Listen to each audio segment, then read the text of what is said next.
स्वाध्याय TV.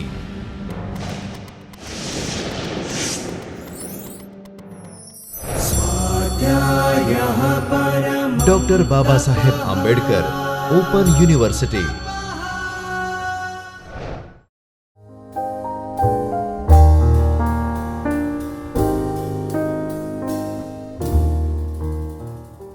Namaste dear students, I Dr. Himanshu Patel welcome you from the Chaitanya studio of Dr. Baba Saheb Ambedkar Open University. We are in lecture series on Java programming. In last lecture we have discussed about method overloading. In today's session we are going to discuss a very important topic which is inheritance. So, let us start inheritance. Now, first we define inheritance. So, inheritance is a process by which object of one class acquires properties of another class. So, basically inheritance provides reusability. Whatever is available already can be reused with the help of inheritance. So, we can say inheritance provides reusability and eliminates redundant code or duplicate code. You need not to write down code once again which is already defined earlier in a class. Now, inheritance supports the concept of generalization and specialization. Now, what is generalization? When you define inheritance, you define hierarchy. For example, first comes top level classes, then we refine these classes into further specialized classes called subclasses. So, these hierarchy continues until a level which is optimum is reached. So, as you for example, you can see on the screen there is a class called animal which is divided into two parts, mammals and reptiles. In mammal we can have dog, cat, etc. So, we can say animal is a general class which has a common property of all animals, and mammal class is a specialized class of animal class which has a properties which is a specific to mammal class. So, mammal is called more specific than animal, and dog is the more precise version of mammal class. So, these as you go from top to bottom, you have more specialized classes which is known as a specialization, and as you grow from the bottom to top in a class hierarchy, we can have more general classes. So, this is known as a generalization. So, inheritance provides specialization and generalization. Then the top level classes from which we create new classes are called superclass, parent class or base class. Then the class which defines or derived from the superclass is known as a subclass or derived class or child class. In Java we use word super for referring superclasses and sub for referring to a subclasses. For example, employee is a superclass and manager is a subclass of employee class. Now, due to this relationship, there is a relationship between a class. So, inheritance also provides is a relationship. For example, we can say employee is a manager is a employee. Likewise, dog is a mammal, mammal is a animal. So, this type of relationship is a called is a relationship where subclass has all the properties of superclass. So, we can say manager is employee because manager has all the properties of employee class. So, this is a very fundamental idea of inheritance, to define a class hierarchy and to eliminate redundant code and to provide reusability. So, that is why we are using inheritance. Now, in case of programming language, we have to follow a syntax. So, the syntax for inheritance is, we have to first write down class which is a superclass. We assume that we have already defined superclass here, but the inheritance is a syntax is a class, we have to write down subclass name, then we have to use extends keyword, and then we specify superclass name. In earlier example, we can write down class manager extends employee, and inside these subclass we can have any property which is not there in superclass. So, you can only specify one superclass for any subclass that you create. This you have to remember. We cannot have multiple superclasses. Java does not support the inheritance of multiple superclasses into a single class. For that, we have a special mechanism called interface that we discussed later on. So, we can say Java does not support pure multiple inheritance. Now, a subclass can be a superclass for another subclass. That means, in hierarchy, dog is a mammal. So, mammal is a superclass for dog, but for mammal we have superclass called animal. So, any subclass may be the superclass of another class. So, this is how we can define inheritance. Now, what type of inheritance supported by Java? So, first on screen you can see a single inheritance. Single inheritance we can define like a inheritance in which only one superclass is there and only one subclass is there. So, this is known as a single inheritance in which only one subclass inherits a superclass.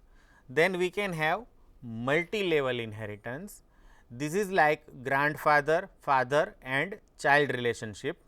So, C is a subclass of B and B is a subclass of A, and A is a superclass of B and B is a superclass of C. So, this kind of inheritance is known as a multi-level inheritance, and of course, we can have combination of these two, which is known as a hierarchical inheritance, in which it is a something like organization chart.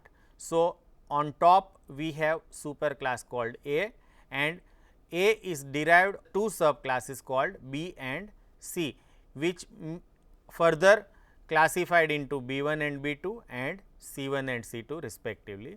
So, these kind of hierarchical inheritance. Now, once you define inheritance, you can have access of superclass member into subclass. Now, what you have to remember is that a class member that has been declared as private will remain private to its class. That means, you can access member of superclass inside subclass, but you never access superclass member which are declared as a private in a subclass. Then it is not accessible by any code outside its class. Its name, it suggests itself that it is a private, and a superclass variable can reference a subclass object.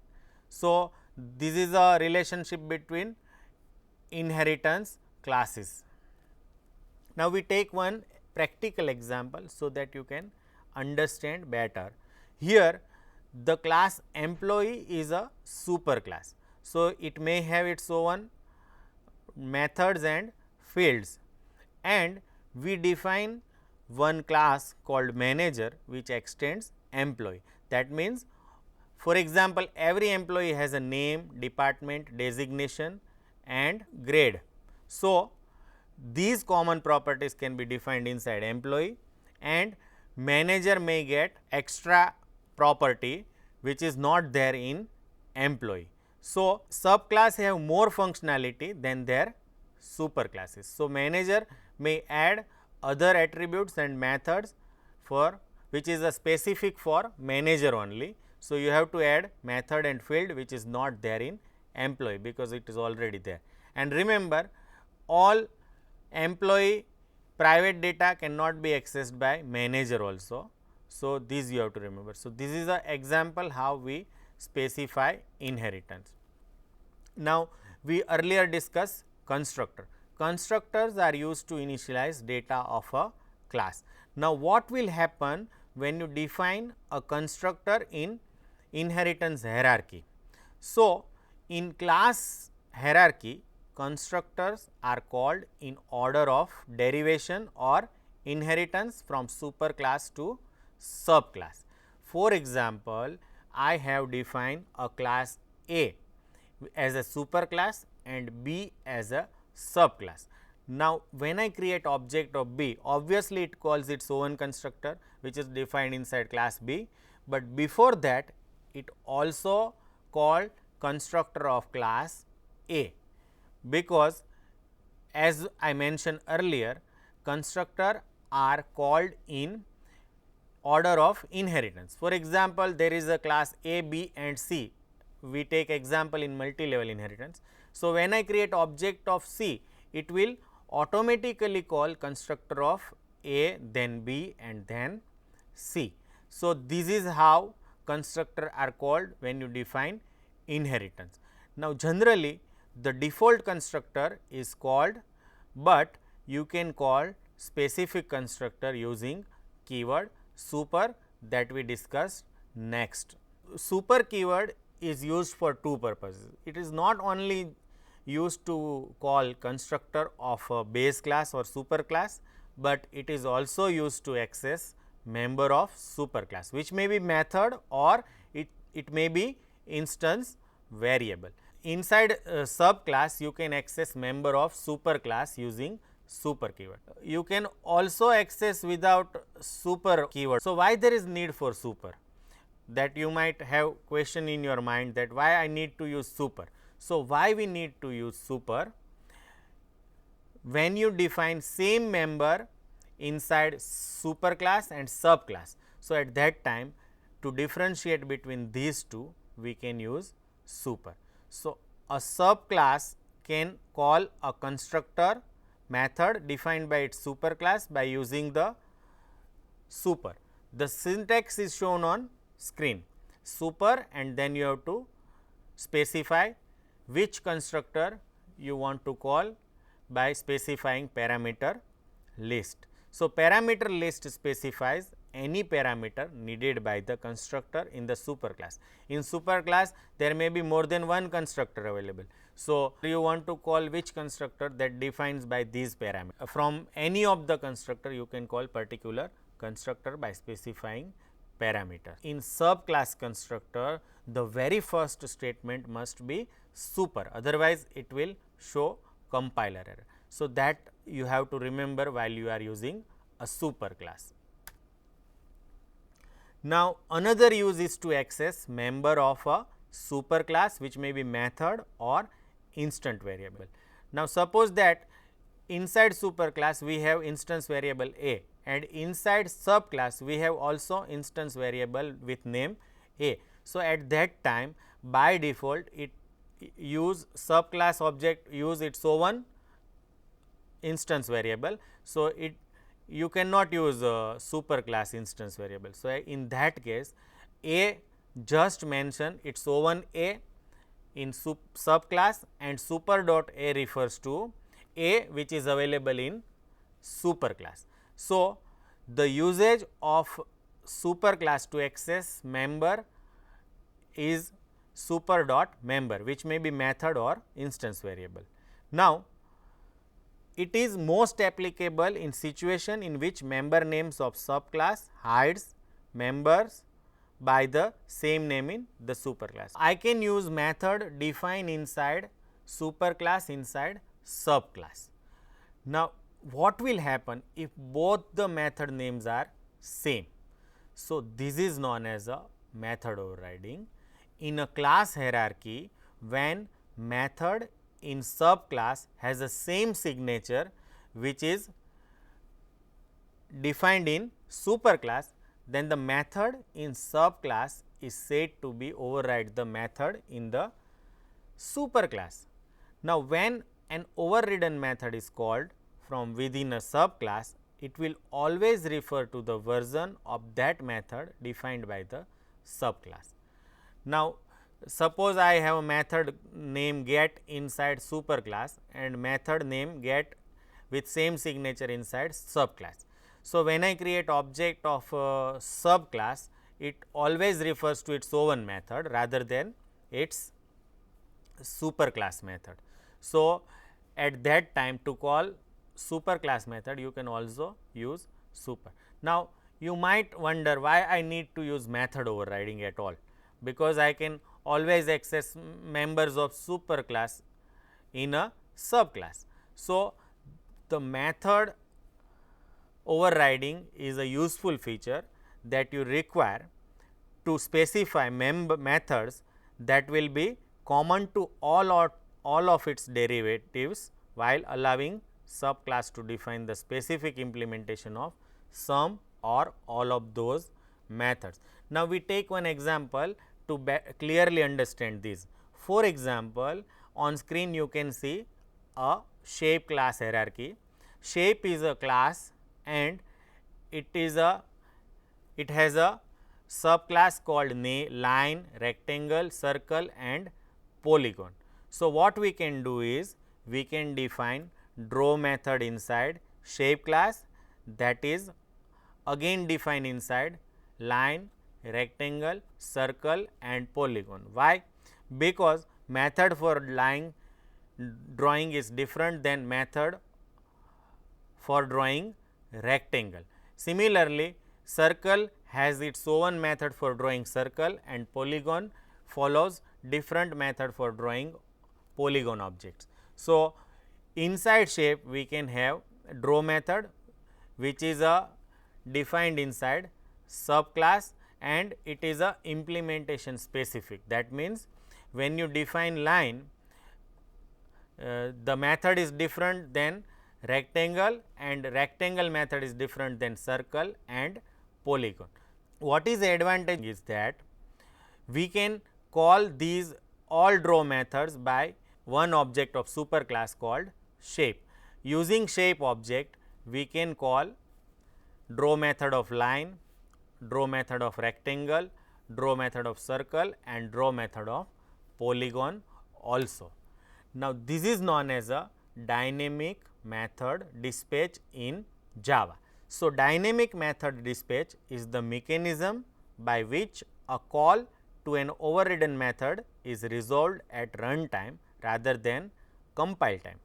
Dynamic method dispatch is important because this is how Java implements runtime polymorphism.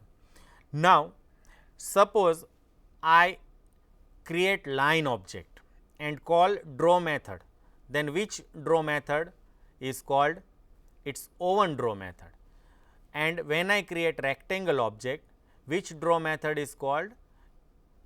When you call draw method, it obviously call its own drawing method. But what is the advantage here is, by creating shape object or superclass object, you can call any of the draw method which is defined inside subclass. So, this is a example of polymorphism because one object is having characteristic that it can execute any of the method defined inside subclass. So, this is example of runtime polymorphism. Why runtime? Because if you pass reference of subclass to superclass, which is a line, then it will call line draw method. If I pass reference of rectangle to shape object, then it call rectangle draw method. So, this is how we can achieve runtime polymorphism. So, this is a important aspect in Java. Now, if superclass contains method that is overridden by a subclass, then when different types of objects are referred through a superclass reference variable, different version of methods are executed. So, that is how I explain that using shape object I can call method of line, rectangle, circle or polygon by passing its reference to shape class object. Now, in today's session, we have discussed basic of inheritance, types of inheritance, how constructor are called in inheritance, uses of super keyword, and how dynamic method dispatch works, which provides runtime polymorphism in Java.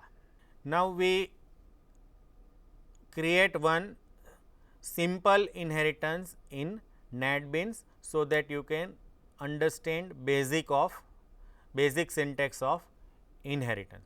So, let us write down code for implementing inheritance inside NetBeans project. So, here is a my project with name inheritance 1 and it is a blank project.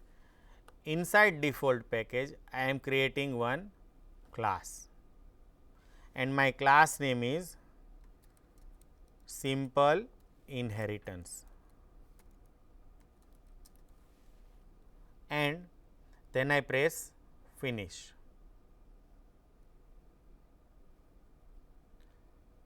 So, here we have a public class with name simple inheritance. Now, I am writing a class A, and inside class A I define one instance variable with name A and a constructor which displays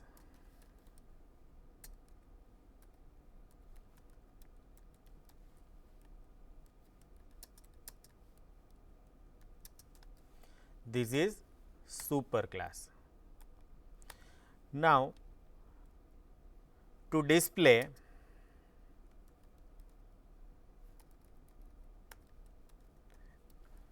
value of instance variable A, I define one method show A, and here I write down A is and then value of instance variable A. Now, I define a constructor which initialize these A by x. So, this is how super class is defined. Now, I want to extend this super class inside class B. So, I write down class B extends A. So, now we can say B is a subclass of class A. Now, what does it mean? It means I can access these A inside B, these constructors and method as if they are members of class B. Now, here I declare one integer B and I also write down two constructor inside B. So, this is a default constructor and inside default constructor I just print this is sub or this is a subclass. Now, here I define one constructor which initialize value of B to y, and here I define show B method which prints value of B.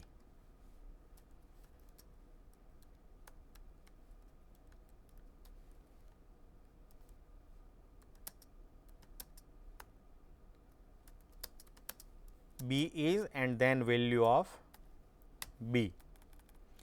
So, now I have a super class A with one instance variable, two constructor and one method, and I have a subclass B of super class A which has also one instance variable, two constructor and one normal method. Now, inside these class I define main class as a main class. So, I define main method inside this. So, public static void main is defined inside this class. So, it becomes main class. Now, here I define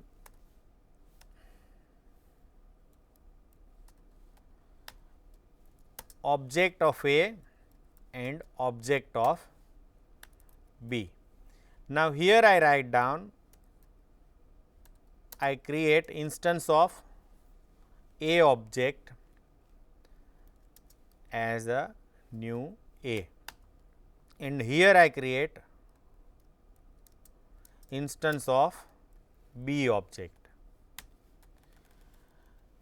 Now, I simply run this program. Now, can you say what will be the output? In theory, we discussed that when particular object is created, its constructor is called. So, when I create these object A, it calls these constructor. So, what will be the output? This is a super. Now, when you create subclass object, the constructors are called in order of inheritance. So, B is derived from A. So, first it will call super class constructor, and by default super class default constructor is called. So, it will print this is super, and then its call its O1 default constructor, which prints this is sub. So, my output is, now to differentiate between these two output, I just draw a line, so that you can better understand first output and second output. And here I write down println. So, they are printed in separate line.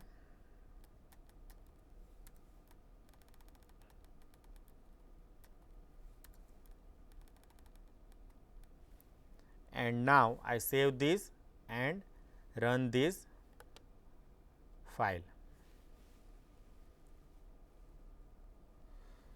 So, here you can see when I create super class object, it just call its constructor, but when I create subclass object, first it calls super class object and then its O1 object. So, this is how constructor are called inside A. Now, how to call these show A and show B method? So, what can I do is, here I write down 10 and here I write down 20. So, now this constructor is called, and which initialize A to 10 and B is initialized to 20, and we want to display this value using show method. So, what I can write down is, using B object I can show A as well as B also, because B inherits A. So, it can call that method show and show B. Now, I save this and run this. So, here you can see A is 0 and B is 20. Now, you might wonder why A is 0, because we have initialized object A to 10, not object B to 10. So,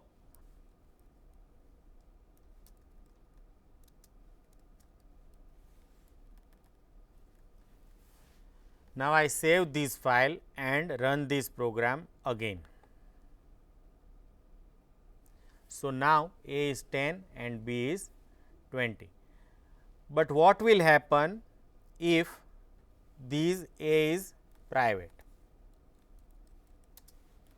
So, here you can see that it shows error that A has a private access in A. So, this is how private members are restricted in inheritance. So, in today's session we have write down a simple program which demonstrate various aspects of inheritance, its syntax, and how constructors are called when you write down inheritance. In next session we will write down more examples in as a program, so that you can better understand inheritance. I hope you enjoyed this session. Thank you and happy learning. स्वाध्यायः परमं तपः।